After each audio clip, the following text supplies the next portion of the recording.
Hello friends, எல்லோரும் எப்படி இருக்கீங்க? இன்றைக்கி நம்ம வீடியோவில் போலி ரெசிபி எப்படி செய்கிறதுன்னு பார்க்க போகிறோம். அதாவது நிறைய பேர் பார்த்தீங்கன்னா போலி, ஒப்பட்டு இந்த மாதிரிலாம் சொல்லுவாங்க. ஏற்கனவே நம்ம சேனலில் பார்த்தீங்கன்னா நிறைய விதமான போலி ரெசிபிஸ் அப்லோட் பண்ணியிருக்கோம். ஆனால் இன்றைக்கி பார்த்தீங்கன்னா கொஞ்சம் டிஃப்ரெண்ட்டாக பார்த்தீங்கன்னா செய்ய போகிறோம்.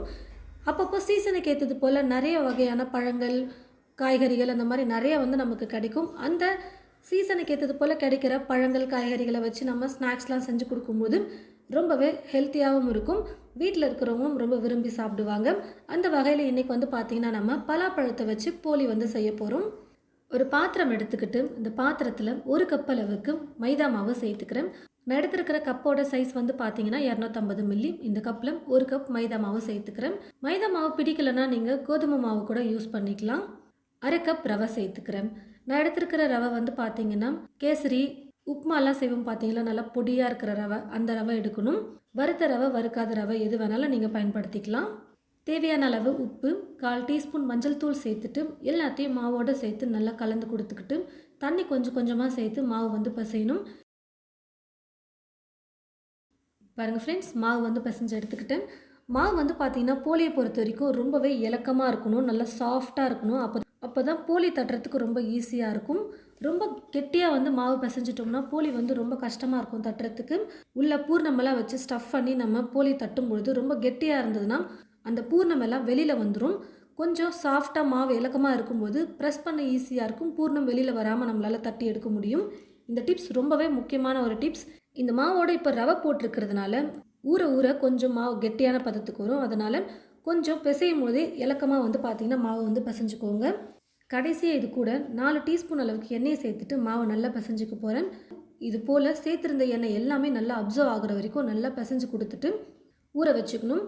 குறைஞ்சது போலிக்கு பார்த்திங்கன்னா 2லேருந்து 4 மணி நேரத்துக்கு மாவை ஊற வச்சுட்டு செய்யும் போது நல்லா சாஃப்டாக சூப்பராக வரும். போலி மாவு நல்லா ஊற ஊற சாஃப்டாக இருக்கும்.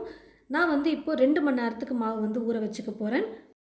பாருங்கள் ஃப்ரெண்ட்ஸ், மாவு நல்லா 2 மணி நேரத்துக்கு ஊறி வந்துருச்சு.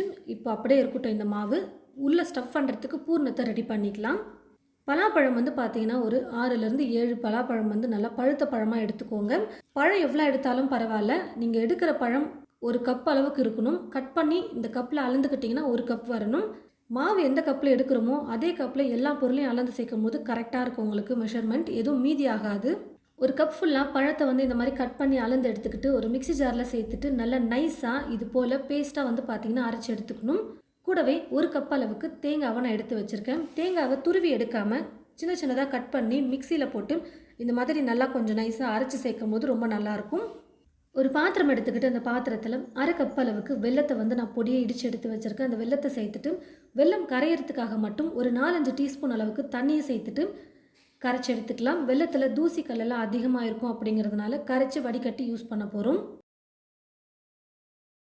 பாருங்கள் ஃப்ரெண்ட்ஸ், வெல்லம் நல்லா கரைஞ்சி இந்த மாதிரி நல்லா கொஞ்சம் கொதிக்க ஆரம்பித்ததுக்கப்புறம் இந்த பாத்திரத்தை எடுத்துகிட்டு ஸ்டவ் ஆஃப் பண்ணாமல் இதுக்கு மேலே ஒரு கடாய் வச்சுட்டு இந்த கடாயிலேயே வெள்ளை கரைசலை வடிகட்டி சேர்த்துக்கலாம்.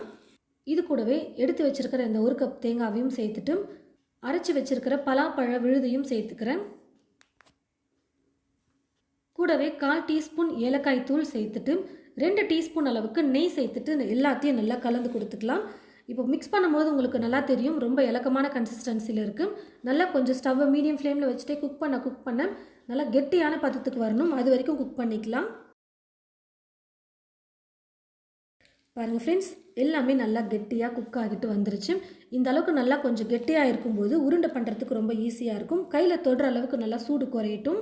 நல்லா சூடாகினதும் கையில் எடுத்து உருண்டை பண்ணும்போது இந்த அளவுக்கு கொஞ்சம் கெட்டியாக இருந்ததுன்னா பூர்ணம் கரெக்டாக இருக்கும். நமக்கு உள்ள மாவு உள்ள வச்சு ஸ்டஃப் பண்ணுறதுக்கு மாவு பார்த்தீங்கன்னா இந்த மாதிரி கொஞ்சம் சின்ன சின்ன உருண்டைகளாக ரெடி பண்ணி எடுத்துக்கலாம். வாழை இலை அப்படி இல்லைனா இந்த மாதிரி ஒரு எண்ணெய் கவர் கூட நீங்கள் எடுத்துக்கோங்க, இல்லைனா பாலித்தீன் கவர் எடுத்துக்கோங்க.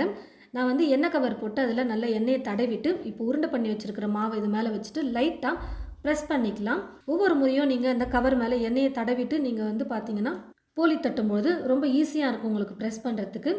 கையிலையும் அப்பப்போ கொஞ்சம் எண்ணெயை தொட்டுட்டு நீங்கள் ப்ரெஸ் பண்ணும்போது ஈஸியாக இருக்கும். கொஞ்சம் லைட்டாக இது போல் மாவை தட்டிட்டு உருண்டை பண்ணி வச்சுருக்கிற அந்த பூர்ணத்தை உள்ளே வச்சுட்டு நல்லா இந்த மாதிரி மாவை உருட்டிட்டு கையிலேயே பார்த்தீங்கன்னா ப்ரெஸ் பண்ணிக்கலாம். ரொம்ப மாவு இலக்கமாக இருக்கும்பொழுது நம்ம கையிலேயே ஈஸியாக டக்கு டக்குன்னு போலியை தட்ட முடியும். நல்லா இந்த மாதிரி மெல்லிசாக மாவை தட்டி எடுத்ததுக்கப்புறம் தோசைக்கல்லை போட்டு நம்ம போலி வந்து செஞ்சு எடுத்துக்கலாம். ரொம்பவே முக்கியமான டிப்ஸ் வந்து பார்த்தீங்கன்னா, மாவு வந்து பிசையிறது தான். ரொம்ப கெட்டியாக ஆயிடக்கூடாது. ரவை சேர்க்கறதுனால நீங்கள் கொஞ்சம் இலக்கமாக மிக்ஸ் பண்ணாலும் ஊற ஊற கொஞ்சம் கெட்டியான பதத்துக்கு மாவு வந்துடும். இந்த ஒரு டிப்ஸை மட்டும் கரெக்டாக பார்த்துக்கோங்க. மாவை நல்லா கொஞ்சம் இலக்கமாக பிசைஞ்சு எடுத்துக்கிட்டிங்கன்னா ரொம்ப ஈஸியாக இருக்கும் உங்களுக்கு போலி தட்டுறதுக்கு. இப்போ தோசைக்கல் வச்சுட்டு கல் நல்லா சூடு ஏறினதுக்கப்புறம் தட்டி வச்சிருக்கிற போலியை வந்து தோசைக்கல்லில் போட்டு சுட்டு எடுத்துக்கலாம். எண்ணெய் வேணால் நீங்கள் சேர்த்துக்கலாம், அப்படி இல்லைனா நெய் சேர்த்துக்கலாம். நான் வந்து பார்த்தீங்கன்னா மேலே நெய்யை தடவிட்டு செய்கிறேன். ரொம்பவே டேஸ்ட் சூப்பராக இருக்கும் நெய் தடவி செய்யும்பொழுது. ஒரு பக்கம் நல்லா வெந்ததும் திருப்பி போட்டுட்டு இன்னொரு பக்கமும் மேலே லேசாக நெய்யை தடவிட்டு நல்லா வெந்ததுக்கு அப்புறமா எடுத்துக்கலாம். இதே போல் மீதி இருக்கிற எல்லா மாவையும் நம்ம போலி செஞ்சு எடுத்துக்கலாம். ரொம்பவே டேஸ்டியாக சூப்பராக பலாப்பழத்தை வச்சு பார்த்தீங்கன்னா நம்ம போலி ரெடி பண்ணியாச்சு. இதுக்கு முன்னாடி நம்ம சேனலில் வந்து பார்த்தீங்கன்னா வெறுமனே தேங்காய் போலி, பருப்பு போலி, கார போலி எல்லாமே வந்து பார்த்தீங்கன்னா நம்ம செஞ்சுருக்கோம். அதே மாதிரி மைதா மாவை பயன்படுத்தியும் செஞ்சுருக்கோம், கோதுமை மாவை பயன்படுத்தியும் செஞ்சுருக்கோம். உங்களுக்கு எது பிடிச்சிருக்கோ அதை வந்து நீங்கள் ட்ரை பண்ணி பாருங்கள். நான் எல்லா வீடியோட லிங்க்கையும் டிஸ்கிரிப்ஷன் பாக்ஸில் கொடுக்குறேன். இந்த பலாப்பழ போலியும் உங்களுக்கு ரொம்பவே பிடிச்சிருக்கும்னு நினைக்கிறேன். அப்பப்போ சீசனுக்கு ஏற்றது போல் நமக்கு கிடைக்கக்கூடிய பழங்கள், காய்கறிகளை வச்சு நம்ம ஸ்நாக்ஸ்லாம் செஞ்சு கொடுக்கும்போது வீட்டில் இருக்கிறவங்க ரொம்பவே விரும்பி சாப்பிடுவாங்க. கண்டிப்பாக நீங்கள் உங்களுடைய வீட்டில் நான் சொன்ன டிப்ஸை கரெக்டாக ஃபாலோ பண்ணி அதே போல் நான் சொன்ன அளவுகளை கொண்டு நீங்கள் இது போல் பலாப்பழ போலியை செஞ்சு பாருங்கள். செஞ்சு பார்த்துட்டு எப்படி இருக்குன்னு சொல்லிட்டு மறக்காமல் கமெண்ட் பாக்ஸில் வந்து கமெண்ட் பண்ணுங்கள். இந்த வீடியோவை மற்றவங்களுக்கும் ஷேர் பண்ணுங்கள். இது போல் நிறைய ரெசிபீஸ் பார்க்க தமிழ் ஃபுட் மசாலா சேனலை மறக்காமல் சப்ஸ்கிரைப் பண்ணிக்கோங்க. கூடவே பக்கத்தில் இருக்கிற பெல் ஐக்கானை கிளிக் பண்ண மறந்துடாதீங்க. தேங்க்யூ.